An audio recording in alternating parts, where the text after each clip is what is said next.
Good morning class 6। আজকে আমি তোমাদের সাথে যে চ্যাপ্টারটা রিভাইজ করব সেটা হচ্ছে মৌলিক, যৌগিক ও মিশ্র পদার্থ। দেখো, পদার্থের প্রধান তিনটে অবস্থা আছে: কঠিন অবস্থা, তরল অবস্থা ও গ্যাসীয় অবস্থা। অর্থাৎ একটা পদার্থ তিনটে রূপে থাকতে পারে, কঠিন রূপেও থাকতে পারে। কঠিন পদার্থের এক্সাম্পল কি হবে? কঠিন পদার্থ ইট, কাঠ, পাথর, এসবই কঠিন পদার্থ। আবার তরল পদার্থের উদাহরণ কি হতে পারে?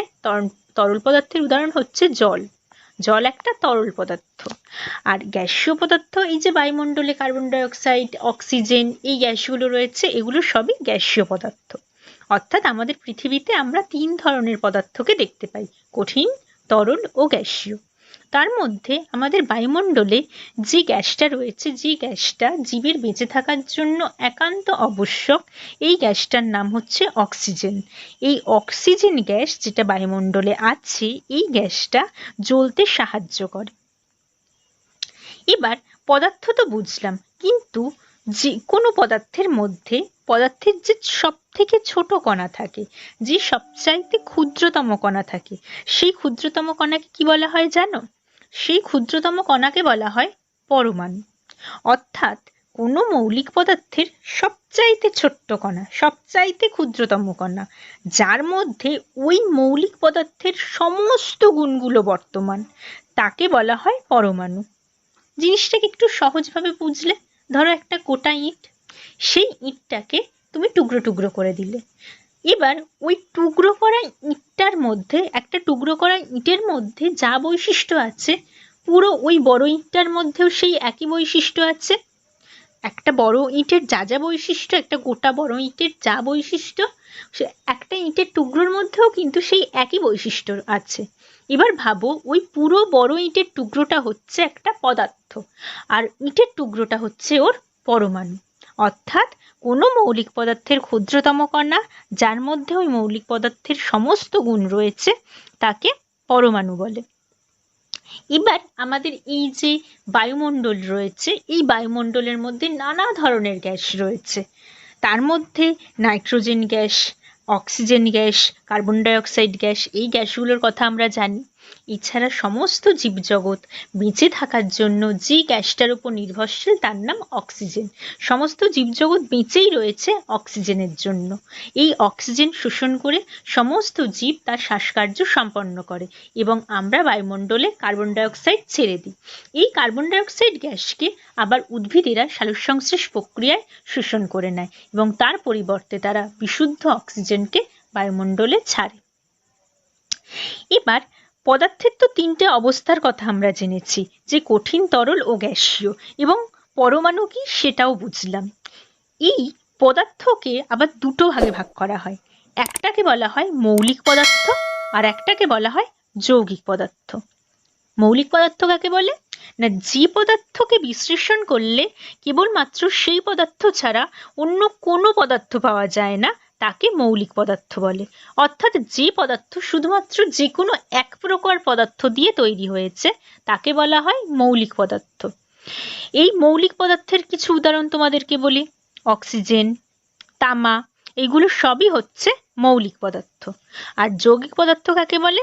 না, এক বা একাধিক মৌলিক পদার্থ রাসায়নিক বিক্রিয়ার মাধ্যমে যুক্ত হয়ে যে পদার্থ উৎপন্ন করে, তাকে যৌগিক পদার্থ বলে। যৌগিক পদার্থের উদাহরণ হচ্ছে জল, মিথেন, এরা হচ্ছে যৌগিক পদার্থ। এবার জল, জলের সংকেত কি? জলের সংকেত হচ্ছে H2O। H মানে কি? H মানে হাইড্রোজেন। আর O মানে কি? ও মানে হচ্ছে অক্সিজেন। অর্থাৎ জল প্রধান দুটো উপাদান নিয়ে তৈরি হয়েছে, একটা হচ্ছে হাইড্রোজেন আর একটা হচ্ছে অক্সিজেন। এবার দেখবে, আমরা এই যে জলের সংকেত বললাম H2O, তাহলে এই সংকেত জিনিসটা কি?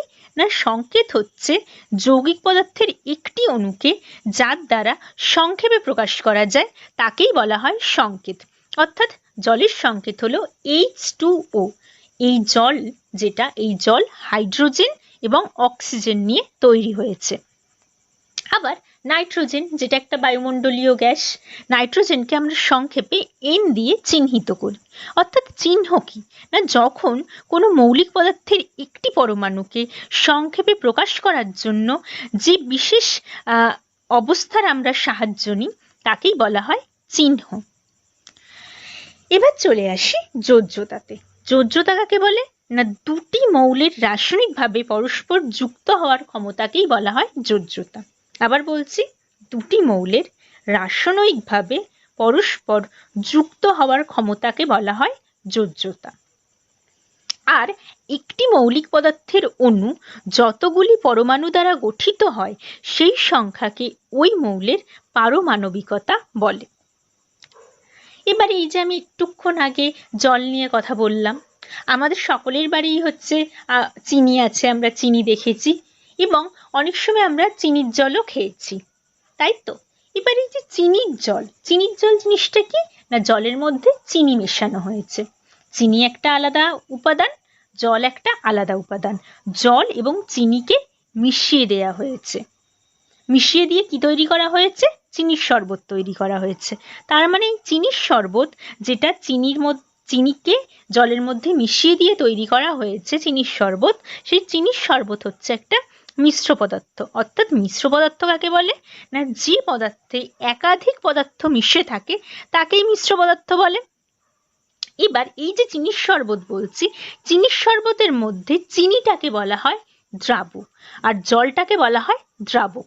জল হচ্ছে সার্বজনীন দ্রাবক, কারণ জলের মধ্যে সমস্ত ধরনের পদার্থই খুব সহজে মিশে যেতে পারে, এই জন্য জলকে সার্বজনীন দ্রাবক বলা হয়। তো চিনির শরবতের মধ্যে চিনি হচ্ছে দ্রাবক আর জল হচ্ছে দ্রাবক। অর্থাৎ দ্রাবক কাকে বলে না, দ্রবণ তৈরির সময় যে পদার্থটা গুলে যায় তাকে দ্রাব বলে। আর অর্থাৎ চিনি হচ্ছে দ্রাবক। আর দ্রাবক কাকে বলে না, দ্রবণ তৈরির সময় দ্রাব যার মধ্যে গুলে যায়, অর্থাৎ চিনি জলের মধ্যে গুলে যাচ্ছে, অর্থাৎ জলটা হলো দ্রাবক। তাহলে চিনির শরবতকে আমরা দ্রবণ বলছি এবং এটা একটা মিশ্র পদার্থ। আর দ্রবণের দুটো অংশ থাকে, দ্রাবক ও দ্রাবক। এবার আরেকটা জিনিস তোমাদের সামনে তুলে ধরি।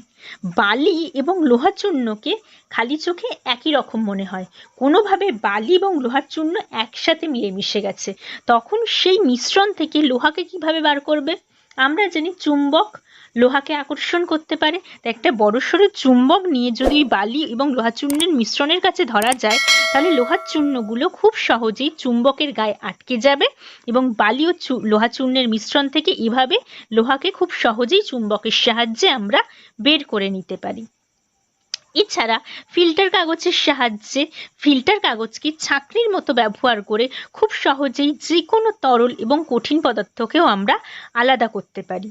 ফিল্টার কাগজকে ছাঁকনির সাহায্যে ছাঁকনির মতো করে ব্যবহার করে তরল ও কঠিনকে আলাদা করার এই বিশেষ পদ্ধতিকে বলা হয় পরিস্রাবণ।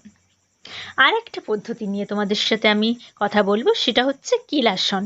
কেলাসন কি না, দ্রবণ থেকে কঠিন পদার্থের কেলাস তৈরি করার পদ্ধতিকেই বলা হয় কেলাসন। আবার বলি, দ্রবণ থেকে কঠিন পদার্থের কেলাস তৈরির বিশেষ পদ্ধতিকেই বলা হয় কেলাসন।